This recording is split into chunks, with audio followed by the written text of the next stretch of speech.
Good afternoon, and welcome to another edition of On Point for today, the 10th day of November 2023.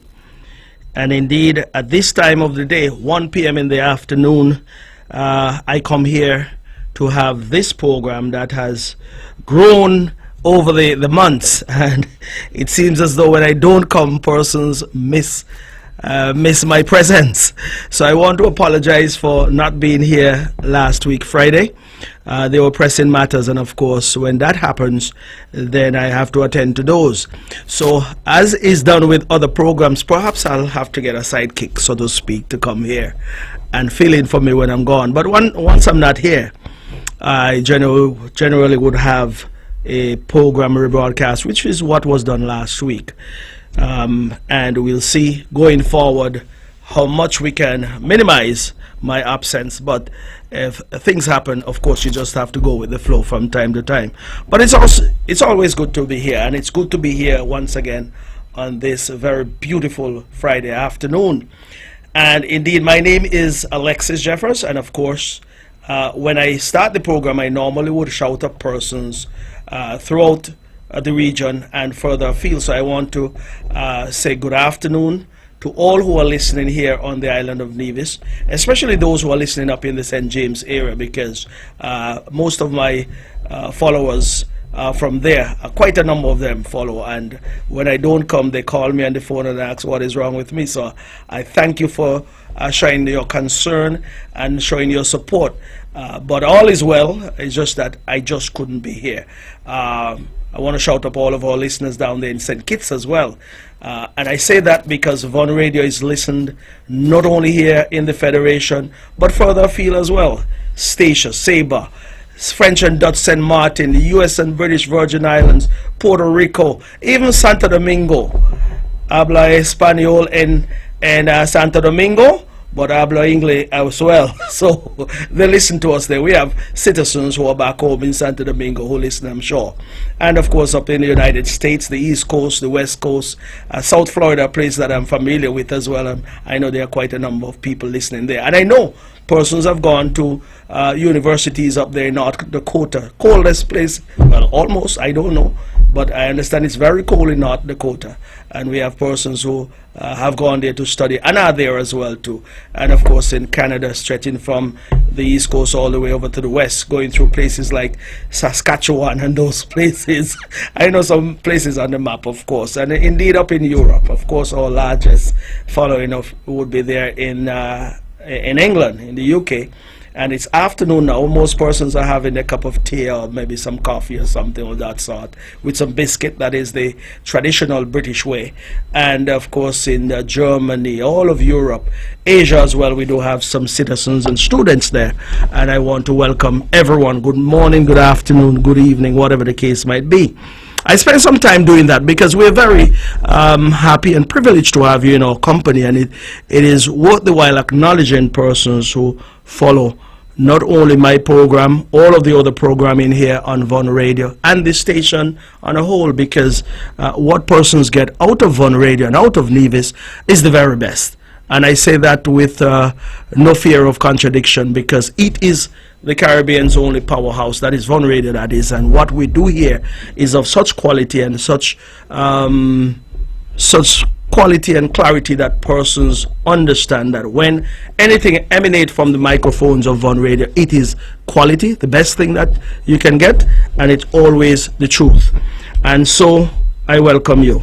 I start on a somber note this afternoon, and what I mean by that, I want to express sympathies to the Jeffers family over there. Well, not only the Jeffers family, but the Burke and Bosu family over there in Butlers. Earlier this week, we would have lost a young man, very young, tender age, I believe of about 34 there, about Mr. Clive Jr. Jeffers. We call him Twice. Many of you would know him. He was one of those fun-loving guys and was a barbecue specialist as well. Very hard worker, because he, up until his passing, he would have worked with Surrey Paving and Aggregate, both here in Nevis, on St. Kitts, and he may have gone further afield because Surrey Paving, of course, normally would be contracted to do work in other neighboring islands as well, so he may have gone further afield, but he would have worked with Surrey Paving, I believe, ever since he started working, so it means that he would have had quite a number of years with that company. And indeed, he was one of those engineers, one of those workers, specialists, whatever you want to deem him to be or call him to be, on the road projects that were done here in the Federation. And indeed, the efforts, or his efforts, will sorely be missed, because whatever role he played, it brought about the conclusion or completion of some of these projects. Indeed, the family over there in Butlers and the whole Butlers community was in shock when we heard of his passing. He had some illness for a short period of time, and I want to say how terrible of news this is, but when it's all said and done, it shows the fragility of life, because one day you're here, next day you're gone. 1 week you're here, next week you're gone. And someone reminded me and said, this minute you're here, this minute you're gone. And that is how fragile this life is. And I know it cannot be easy for the entire family over there. I want to recognize the father. We call him T.D. and the mom, Cindy. And I want to express sympathy as well to his siblings, who, of course, are all grieving at this time. And this one is one that I will say is a tough one to embrace, because it was not expected, but it has happened. And indeed, only the Lord knows best in circumstances like these, and we put all our trust and faith in God, knowing that all will be well in the end. So it's difficult, yes, a situation to deal with, but it is one that we have been dealing with from time to time and over again here on the island of Nevis, and of course other places as well. But I'm speaking of Nevis, and over the last couple of months, or since the year has started, we've been having persons who have been departing this life, and we know that no one knows when our time will come. So all of us who have not had these type of experiences will want to ensure that we are lending support to those who are having these difficult and challenging times, so that if and when the time comes our way, we certainly can have that reciprocated to us, whereby we can have the support of the general public as well. So we'll listen up for the funeral services in the future, and indeed all of us who can should go out and lend our support. And if you can just utter a kind word and a comforting word to the entire family, that would be good as well. So let me move on. Well, in times of death, there's also time when persons are born and persons are celebrating. We can move from that to this, yes, because you always want to have a balance in your mindset. So those who are celebrating today, I want to express birthday greetings to you. I don't have anyone on my list, but those who are celebrating, from myself to you, have an absolutely wonderful day. And you hear me talk about the passing of someone just now? Enjoy it as if it's your last. I know it probably won't be in some cases, it could be, only God knows. But whatever the situation is, enjoy it as if it's your last, because birthdays are meant to be celebrated. And even more so these days when things are just happening to all of us, just go ahead and celebrate. So have a wonderful time throughout today, tomorrow, and the end of this month. November is one of those beautiful months. We always hear that persons born in November were conceived on a Valentine's night. So maybe I am one of those, because later this month I'll be celebrating a birthday as well. So my mom and dad maybe had a wonderful Valentine's evening, whatever it is, we can make light of it, but it's just the reality. Things happen, yeah? So enjoy the rest of the month if you're celebrating this month, and those who are yet to celebrate, happy birthday when it comes. I just want to put in another plug here at this point in time as well for this event that is coming up on the 25th of November, and that is the 3rd annual Pork and Beer Festival over there at Whitehall.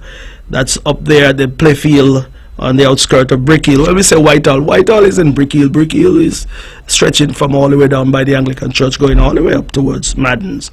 Anyway, on the hard court there at Whitehall, this is the 3rd annual Pork and Beer Festival.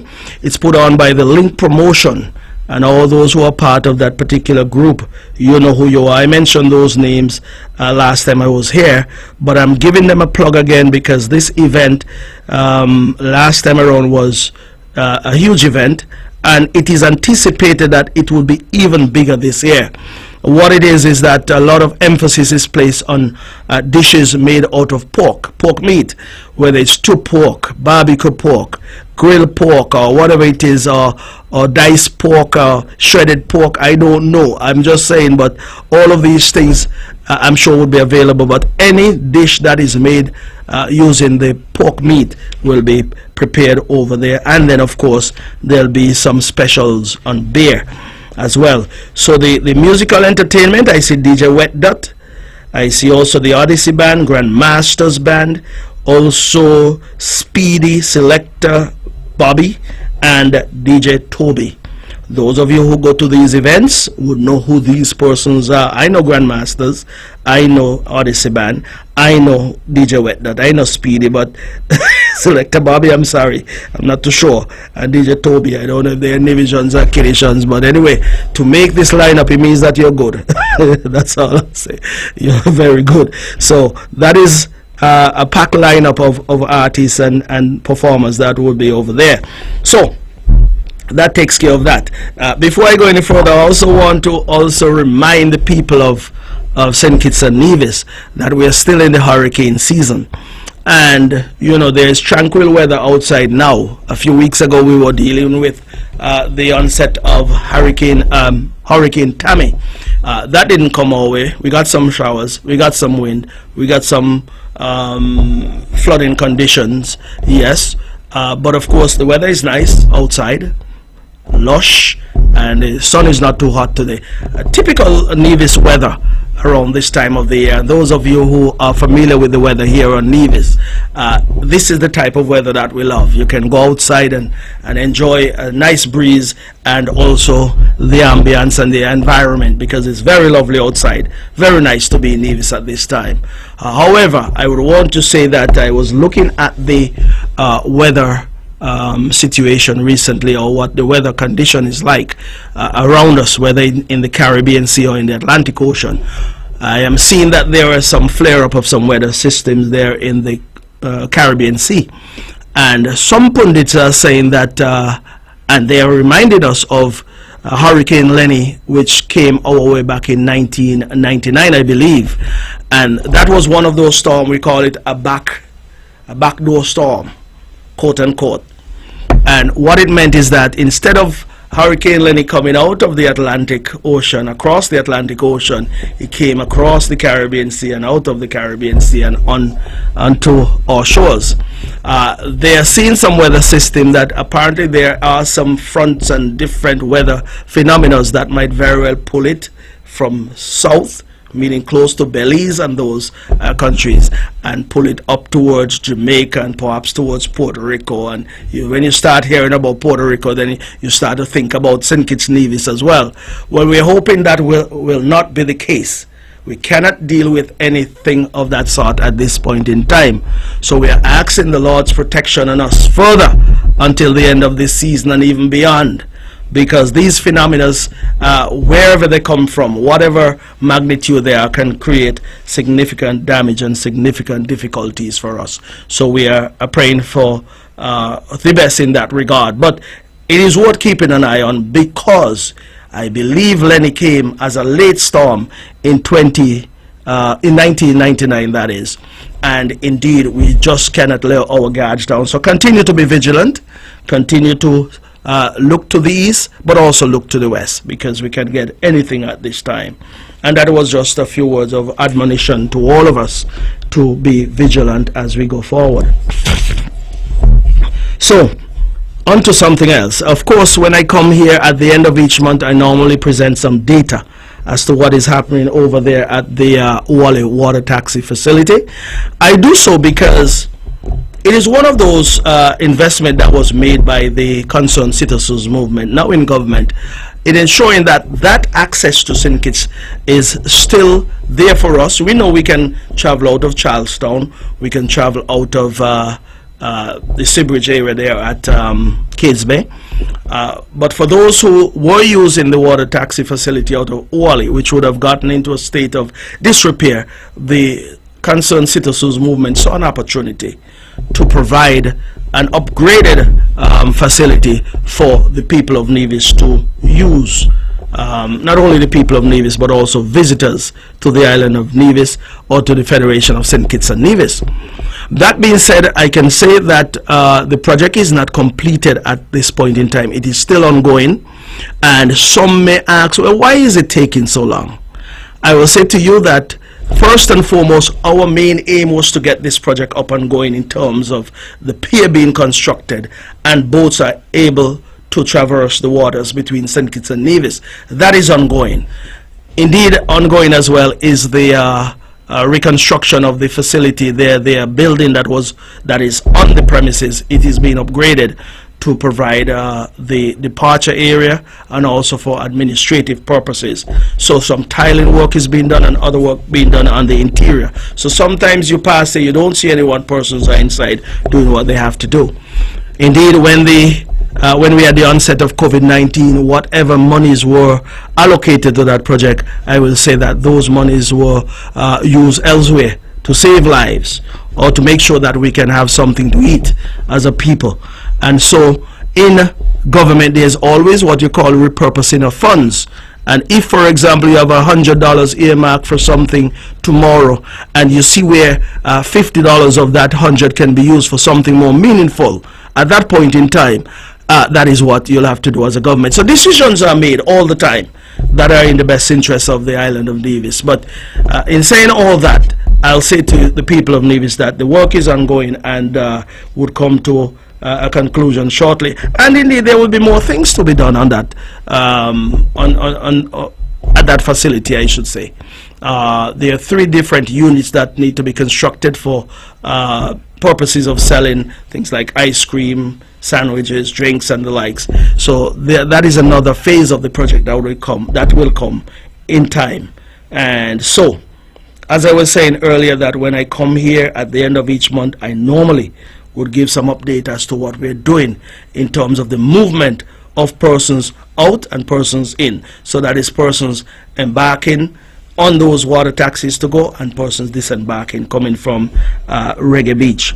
So last month at the end of September, we had a total of 182,511 persons would have used the facility either to go to St. Kitts or to come back over or come to Nevis.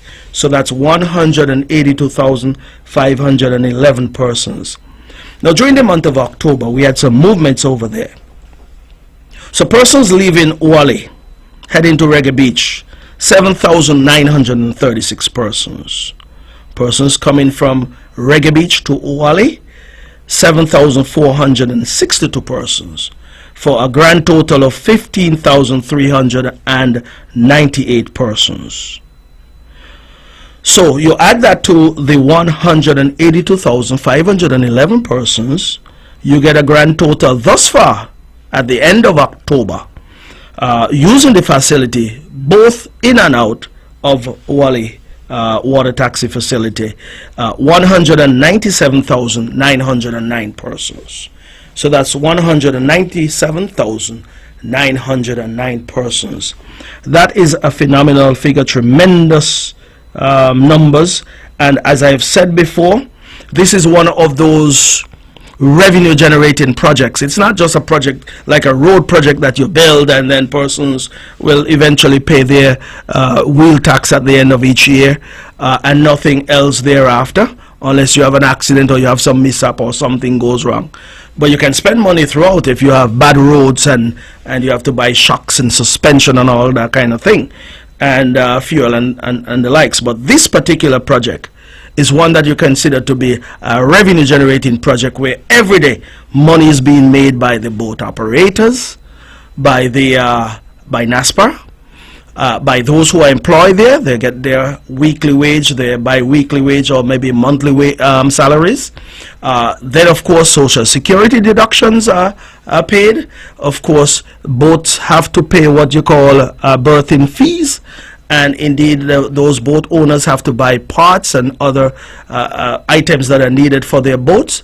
They have to buy drinks and water and all of the amenities that goes along with their services.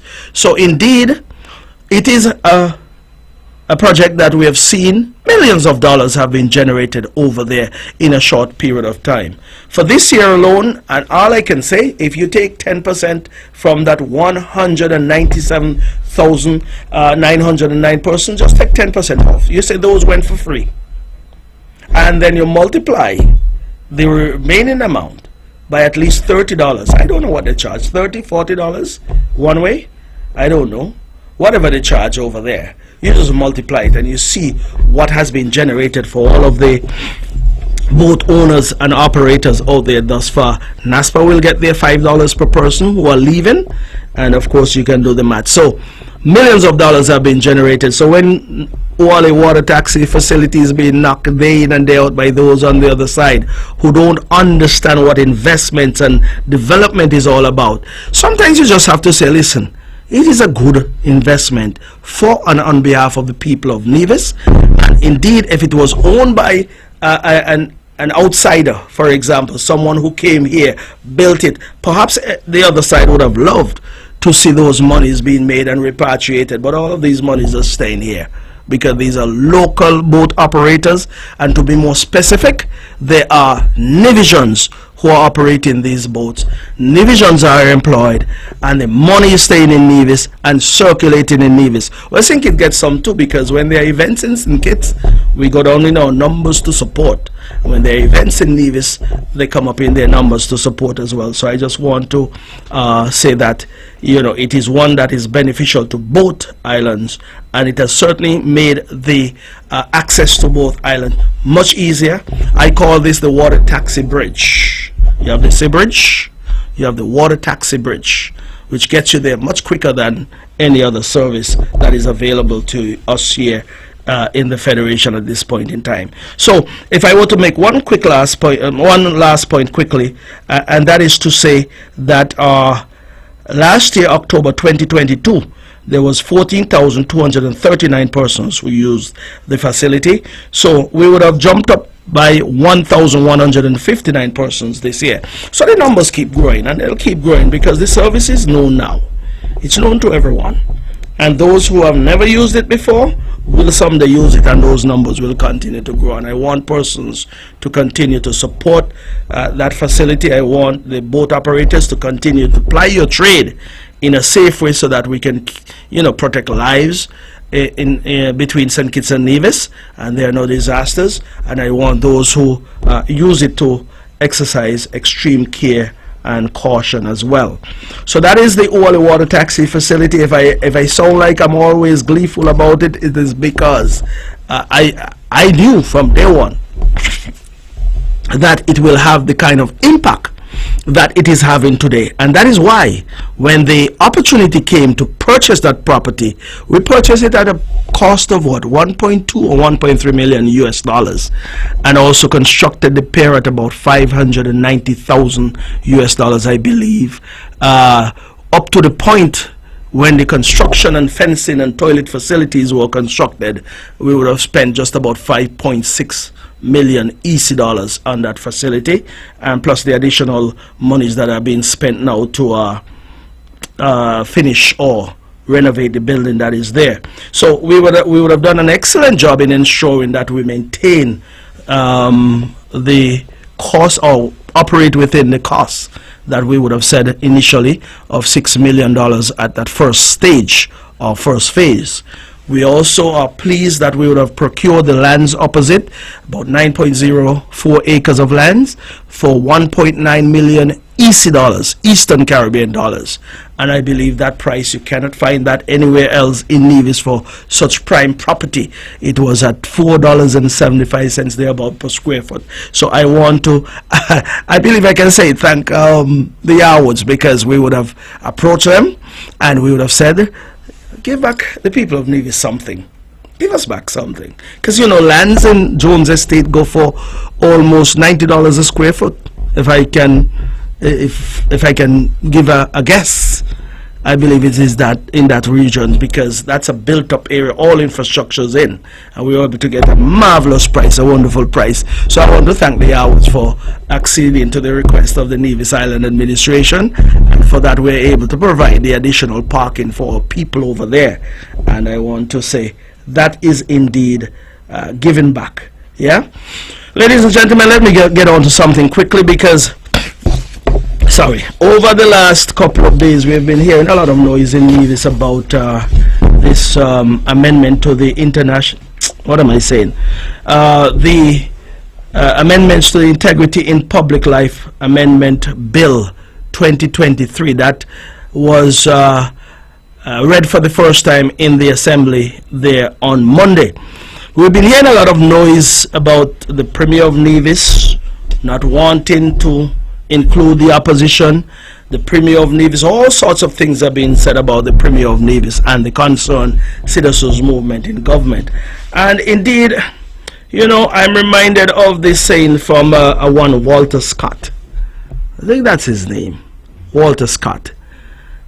He would have penned this proverb, this saying, oh, what a tangle web we weave, when at first we practice to deceive. And you know, the NRP went around with this thing saying how, oh, we're stopping, we're trampling on democracy, we're stopping freedom of speech, we're doing all kind of things that they consider to be inconsistent with what is considered to be good governance. And I say it is nothing of that sort.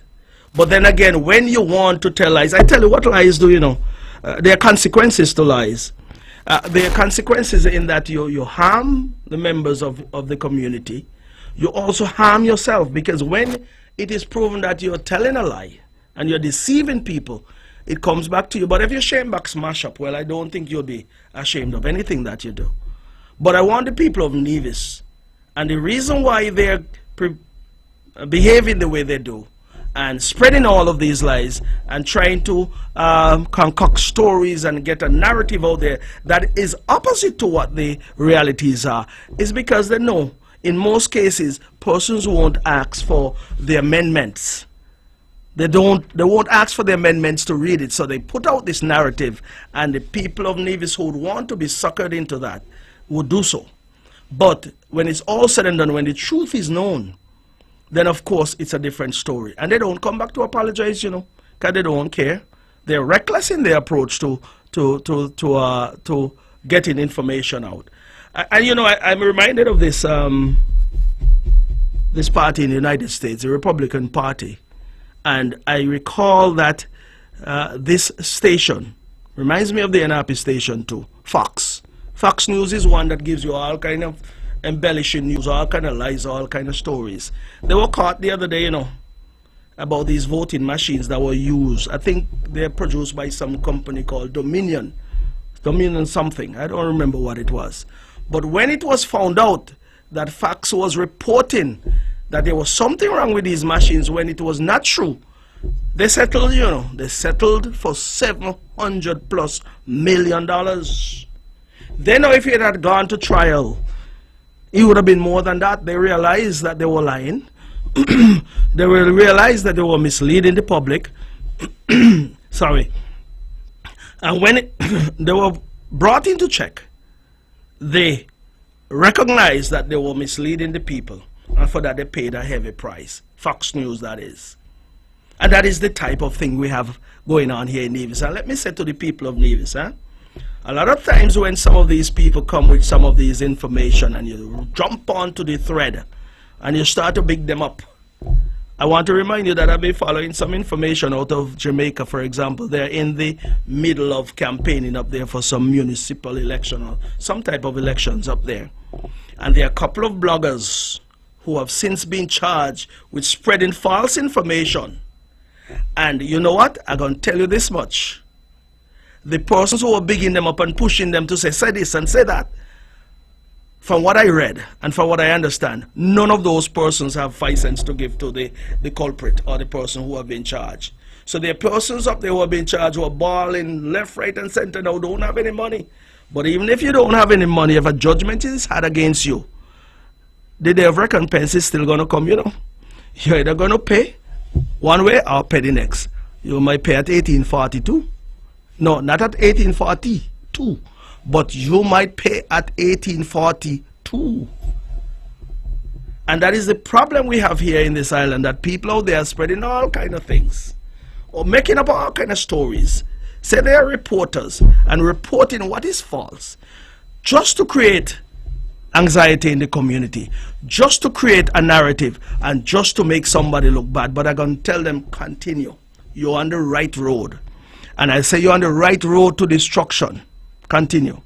But let me get back to this bill that I'm talking about, the Integrity in Public Life Amendment Bill 2023. Now, there are what? 7 amendments that are proposed in this bill. And let me say, the order paper that I saw and the order paper that was referred to here on Von Radio in the news, it was meant, or what was meant to happen on Monday happened, in that the first reading was done. And here's the thing about the first reading of a bill. There is no debate, none whatsoever. The first reading is done to put the bill on the table so that at least public opinions can be had, persons can get access to the bill, read it, and then, you know, if you have comments, you make those comments. The second reading of the bill, then you have a debate. Then the third reading, after the third reading, or the third reading is done upon the passage of the bill, or the third reading, then the passage of the bill, or it's adopted into law. But it is that step, first, second, and third. And then, of course, upon the second reading, then you go into committee stage where you make amendments or correction to the bill, that kind of thing. So that is what is done in the regular run of things in Parliament. But that being said, Monday was the first reading, and that was it. House was adjourned, and then they'll come back at some point soon. Now, here's what the opposition is suggesting to the government of Nevis and the Premier of Nevis, that things should be done by the government to suit them, to suit the NRP. That is what they're trying to suggest to me with all the noise that is being made. But I want to say that the Premier of Nevis, the Honorable Mark Brantley, have done some things that have never been done before under any government in Nevis. In the first place, like it or not, the Premier of Nevis, the Honorable Mark Brantley, would have made available to the opposition an office which was being paid for, or is being paid for, or was being paid for, let me say was being paid for, by the people of Nevis, of course. But prior to Mark Brantley as the Premier of Nevis, no other leader would have done so. So the leader of the opposition party had an office that was being paid for. Many would not like it, but of course, as part of the good governance agenda, that was done. I recall as well, in COVID-19, or during COVID-19, the Premier of Nevis met with the Honorable Cleone Simmons and the Honorable, well, at that time she was not Honorable Janice, but Janice Daniel, and asked them for their support. Get on board with the government. Let us get the word out. Let us get our people out there to at least get vaccinated, or give them the merits of being vaccinated, so that at least by the time this episode is over, by the time COVID-19 is done, we'll be able to get back on the road to reality and progress in a short period of time. And the interesting thing, none of them, it was done in writing, black and white, that they were not interested. And these are realities. I'm not making up anything on anybody. But I'm telling you, that is what the Premier met with them, and none of them were willing to work with the administration at that time, whatever the thinking was. So the Premier has always been reaching out to the opposition. So we have this situation whereby the opposition now, there are two different parties in opposition as far as I am concerned. And that is why the NRP should stop blaming the CCM, you know, because the people of Nevis, in the context of NFL football, threw them a pass in December. And you know, you can catch that ball, run with it, or you can fumble it. The NRP, the ball was thrown at them, and they fumbled that ball immediately after the election. Poor confusion in NRP. So you have all of this confusion. You can't decide on a leader of the opposition. You can't decide who is going to get what ministries. And let me say this, you know, you see, the episode that ensued after election, it was going to get worse, you know. The candidate for Charlestown, she would have contested the elections, lost at the polls, lost in the court, not once, twice, and I believe 3 times. How many times? So many times I forget. You know why I believe that person was trying to get that seat overturned or get back to the polls? She had aspiration to be the leader as well of NRP. So you had the member for Nevis 5. She wanted to be the leader. You have the member for Nevis 4 want to be the leader. Or is the current leader. And is the leader, yes. You are the persons there for Nevis 1 who want to be the leader as well too. So you hear upon confusion in the NRP. Now what can the Premier of Nevis do to undo that confusion? What can he do? Premier of Nevis can't do a thing. If you can't decide among yourself, how do you expect the Premier of Nevis to unravel those confusion that exists among all of you there in the NRP? The Premier of Nevis was elected and the CCM was elected to government to run the affairs and govern the affairs of the people of Nevis, and also to make sure that in so doing that the mandate that was given to the Premier and his colleagues is carried out in such a way that the people of Nevis are satisfied with the governance of the concerned citizens movement and the leader of the island of Nevis. So that is the mandate. Run the affairs of Nevis. And in so doing, find the ways and legal and appropriate ways to ensure that the affairs of Nevis are being managed. So you had these amendments that were proposed simply because, 1, you have the member for Nevis 5, you have the member for Nevis 4, both on the opposition bench, but are of 2 different parties. Well, I don't want to say 2 different parties. You have the NRP and you have an independent. I don't know if that's a party at this point in time, but she's independent, member for Nevis 5. Now, here's a scenario. You're asking the Premier then to go to the member for Nevis 4. Who is your selection to get on the commission? There are 3 members that are required, the commission, to make up that commission, that is. The member for Nevis 4 will say, I want Jack. Just call in a name. Go to the member for Nevis 5 and ask, who do you want? She would say, Jill. You hear pan confusion again? Number 5 want Jill. Number 4 want Jack. So what is the Premier to do? He can't select both. So to get beyond that and to ensure that the work of the commission continues, and let me say here and now that I have no issue whatsoever with who makes up that commission, because I have nothing to hide. The Premier has nothing to hide. Nobody in the NIA should have anything to hide. Nobody in who is supposed to be filing their assets and liabilities with the commission should have anything to hide. So you now ask the Premier to select someone based on what either of those said. That's confusion. You're not going down that road. So what the Premier has done, and the Nevis Island administration, they have done some amendments, 7 amendments. And one of the amendment that was done, amendment of section 3 of that Integrity in Public Life bill, which was initially passed in 2013 but adopted in 2018. And let me, before I go on any further, I want to say that the NRP has made a lot of noise about the composition and also the legality of the commission, because they said the Honorable Joseph Parry then was not the leader of the opposition in the Nevis Island Assembly. What was being done there was to get the commission to work, but yet still the NRP argued vociferously against that. So it was not properly constituted.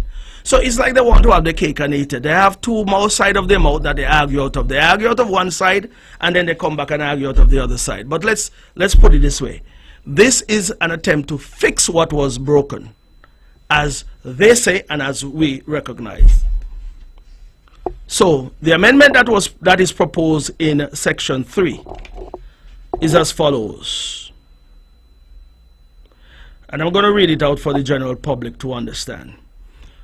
The principal ordinance is amended in section 3(2)(b)(2) by deleting subparagraph 2 in its entirety and replacing it with the following. And here's what it says.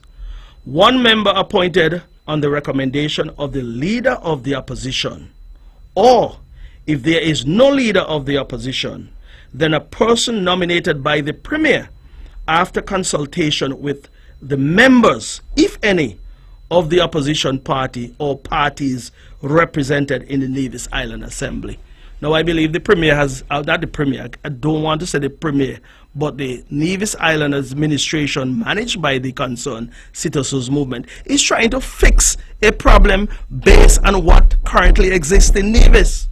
You hear the party or parties represented in the Nevis Island Assembly? That is on the opposition. You have two parties now, or two individuals represented two different entities.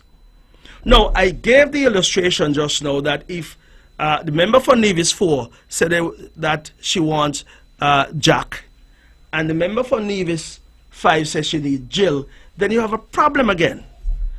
Now, this is where the leader of the country comes into play, whereby, one, there are three members that are on this commission. One, the Deputy Governor General will have a selectee.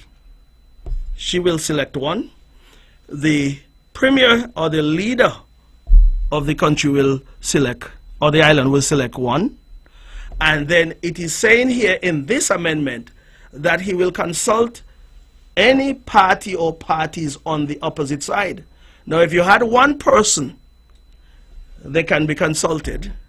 You have two persons or two parties, they will be consulted, but then there is where confusion will come in. So the Premier now is saying, in that case, if they can't make up their mind, then he will select the third person. What is so wrong with that? I have said before, and I believe everyone in the NIA should think the same way. Whomever is selected should be carrying out the mandate of the commission based on law. This don't have anything to do with spite. It don't have anything to do with bad mind. It don't have anything to do with a personal agenda. It has to be done in a way where their mandate is carried out based on law, what is enshrined in the Integrity Public Life Ordinance. And that is why I said I have no problem with who is going to be there. Because, listen, when I file my assets and liabilities, personally, I really don't care. I don't want it to end up on the street, and it should not end up there. But I want it to be preserved in such a way that at least those who should have sight of it must have sight. And those who are mandated to be there take that oath of secrecy. You expect that. So it really shouldn't matter to anyone. But if you're going to make noise and say, well, hey, you didn't have the right to select, or the commission was not properly constituted back in 2018, this is a way of fixing it. The NRP should have been in a position to help fix it. But because of the confusion, and I will tell you this much, give the NRP another 5 years, they'll still have confusion. You know why? All of them who have decided to get into politics haven't come into politics with the best interests of the people at heart. Because they didn't even come up with a manifesto in 2022 to say what they're going to do for the island of Nevis. All they do is criticize everything that the concerned citizens movement have done, is doing, and will continue to do. Pure confusion. The people of Nevis don't want no confusion, you know. This thing will be passed, and it is going to be passed, and then after it is passed, you won't hear a thing about it, because the commission will go to work and do what they are mandated to do. Now, some argument has been made about the period of time. The period of time that the commission should serve. And here's my argument, and all of them know that, you know, and all of them know this. Every institution, statutory body, whomever it is in this federation, whether it's National Bank, whether it's the Nevis Housing and Land Development Corporation, whether it's NEVLEC, the Cultural Foundation, Nevis Solid Waste, wherever you go, 3 years is the appointed time on those boards, meaning you get an instrument that lasts 3 years. Down there at the Bank of Nevis, all those institutions, 3 years.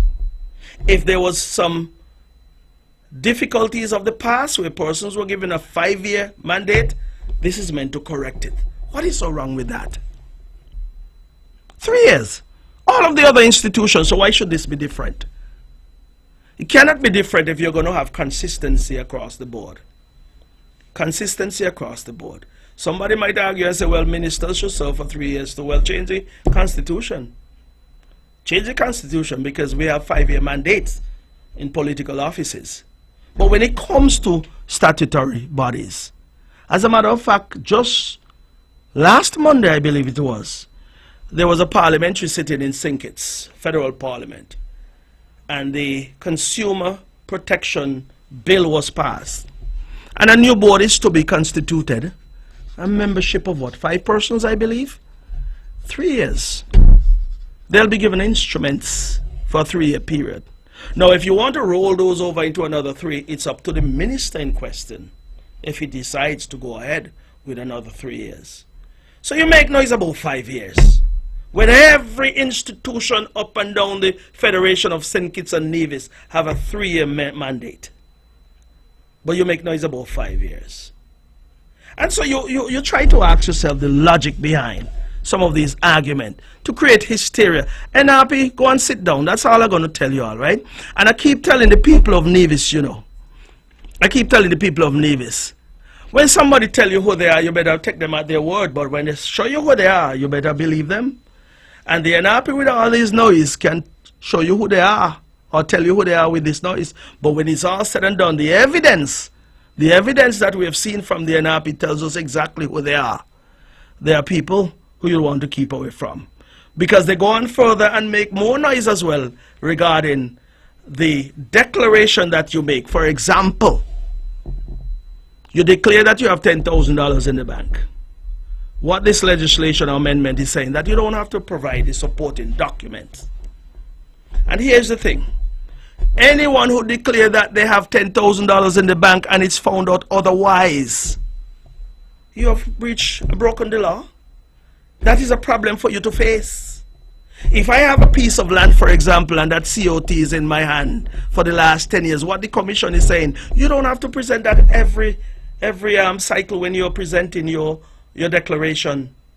That COT, you have already done so, and I have it. If you present a bank balance, if, for example, last year it was 10,000 and this year it shows 200,000, the commission has a right to ask you.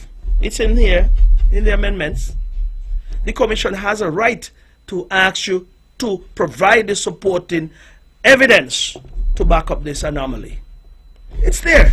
But you see, they're going to tell you these things because it sounds good, and they know that many of us, and I say many of us, will not read. We get our information from some of these people out there who are making a lot of useless noise.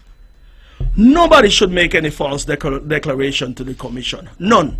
Not me, not the premier, no, nobody. But if you're called upon, that's where the rubber will hit the road, you know.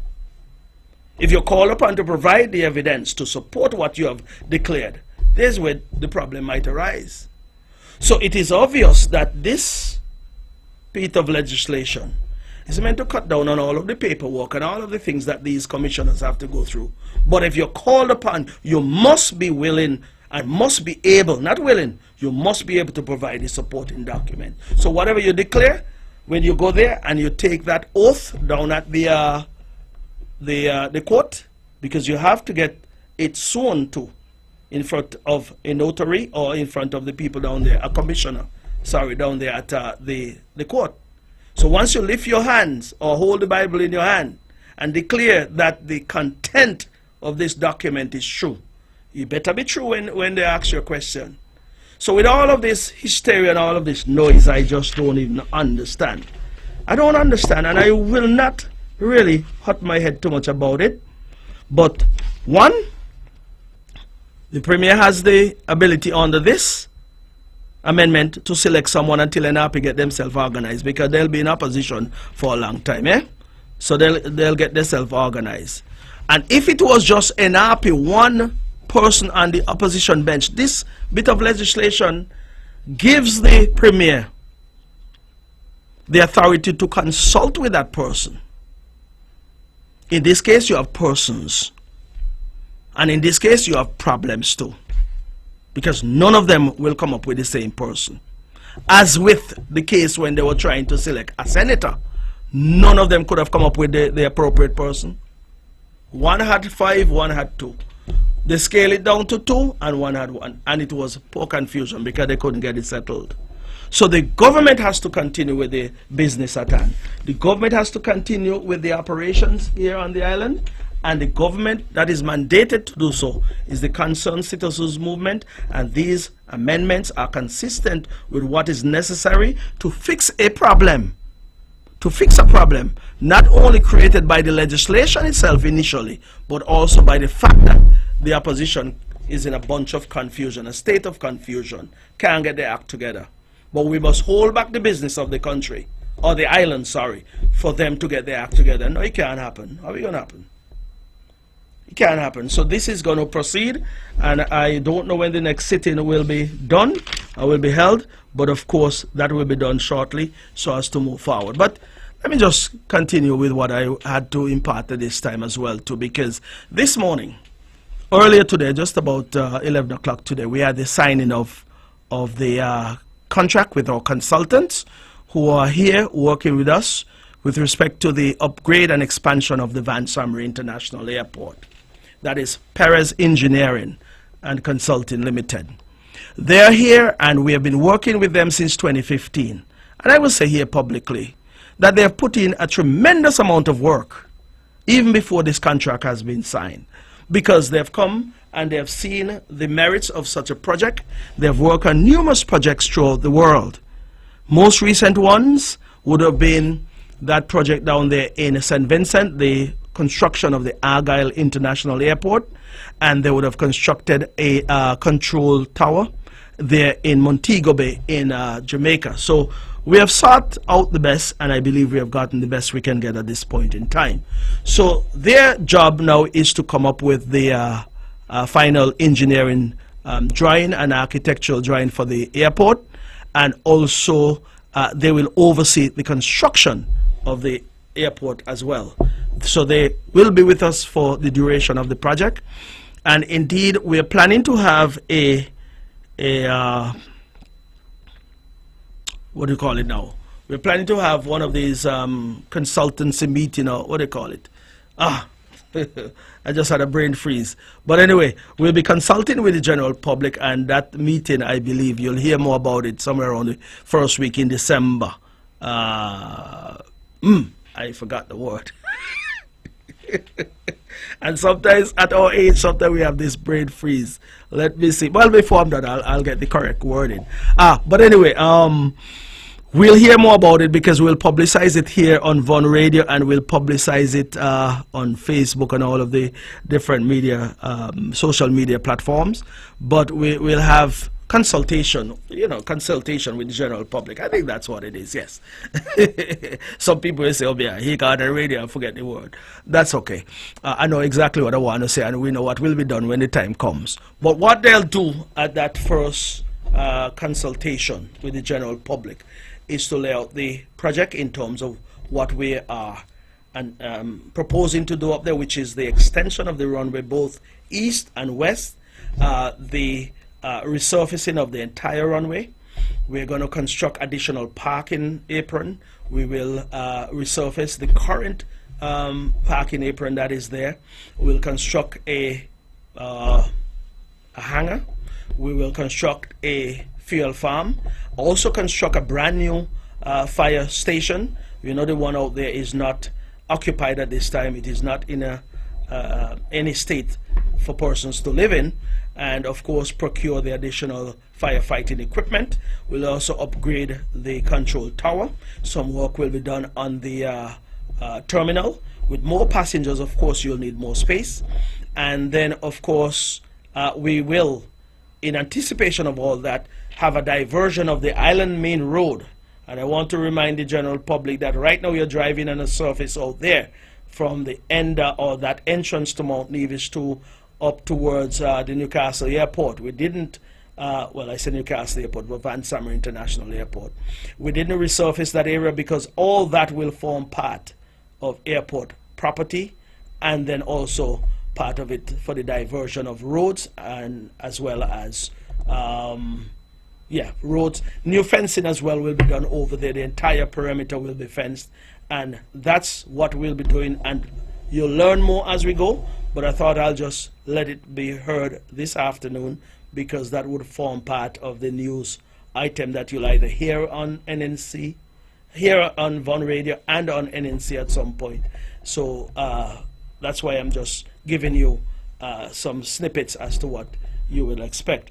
But listen, my thing about the expansion of the Van Samre International Airport is it is so much needed at this time. This is what will take Nevis to the next level of its development. This is where we'll see larger aircraft coming to Nevis. This is where we'll have that connection of moving passengers from the U.S. mainland to the island of Nevis, because we're hoping to attract those Embraer 170, Embraer 175, and I believe the Embraer 195 as well. But of course, with some degree of limitations in some regards. Of course, all of the business jets or private jets, or those jets that the rich and famous would fly around in. And it doesn't necessarily mean the rich and famous. Maybe you and I, all of us here, can certainly jump on one of those one of these days. What you should do is do some research and see what membership you can buy to some of these entities that operate these jets. Because when they come to Nevis with 4 or 5 passengers, whatever the case, and they're headed back to JFK, or they're heading back to some Teterboro or someplace in the United States, you can get on. That is the empty leg journey that you're talking about, where you can get a cheap seat to fly out of here. So all those possibilities will exist when the time comes.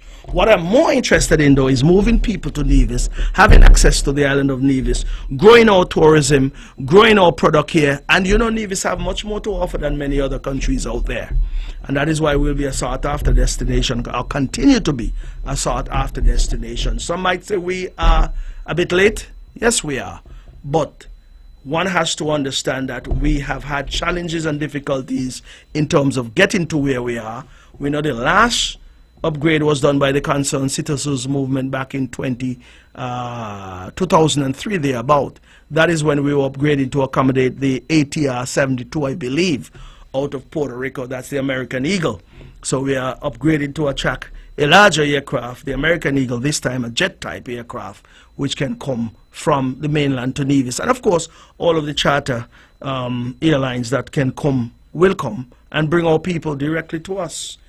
What can be more helpful to us than to have our people and our visitors being brought to us? People are not interested in going from point.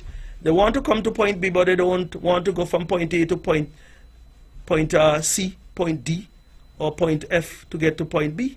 They want to leave from point A to point B. And that is what the people of Nevis must be clamoring for at this point in time. If we are to see future development here on the island of Nevis, your infrastructure must be in place to support the agenda that you have in terms of bringing people to Nevis and making it easier for persons to access the island of Nevis.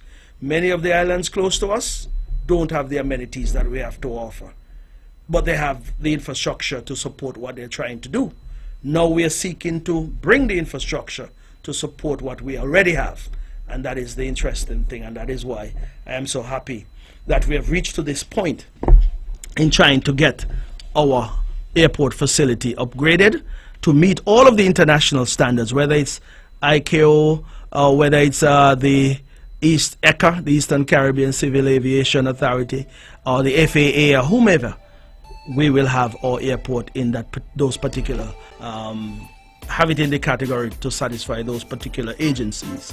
So that being said, you'll hear a lot more about this airport upgrade in the near future, because from here on in, the conversation on a weekly or daily, weekly or monthly basis will be the Van Samre International Airport. We're serious about this. We're serious about moving forward. We're serious about the implication of what we're intending to do. And overall, we're serious about the overall development of the island of Nevis.